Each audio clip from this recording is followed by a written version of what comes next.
प्राचीन काल में एक ग्वालिन रहती थी। उसको जल्द ही बच्चा होने वाला था। एक तरफ वह प्रसव संबंधित परेशानी से व्याकुल थी तो दूसरी तरफ उसका मन गोरस यानी दूध दही बेचने में लगा हुआ था।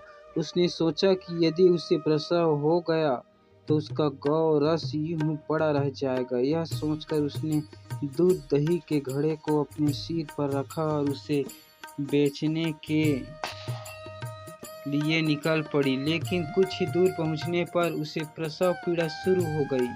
उसके बाद वह एक झरबेरी की ओट में चली गई और वहां उसने एक बच्चे को जन्म दिया। लेकिन वह अपने बच्चे को वहीं छोड़कर पास के गांव में दूध दही बेचने के लिए निकल गई। उस दिन हर षष्ठी थी। गाय भैंस के मिश्रित दूध को ग्वालिन ने केवल भैंस का दूध बताकर गाय वाले को बेच दिया।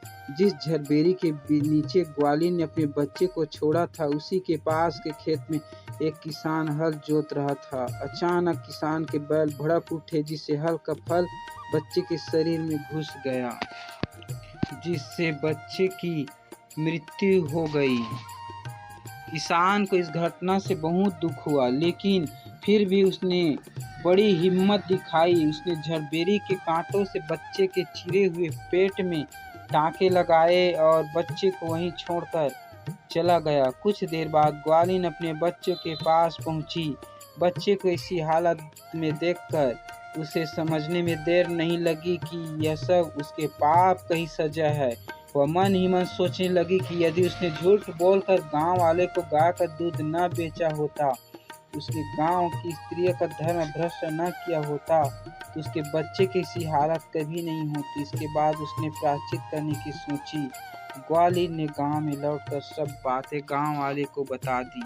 वह गांव की गली गली घूमकर अपनी करतूत, उससे मिले दंड के बारे में सभी को बताने लगा। जिसके बाद गांव की स्त्री ने उसे क्षमा कर दिया और आशीर्वाद दिया।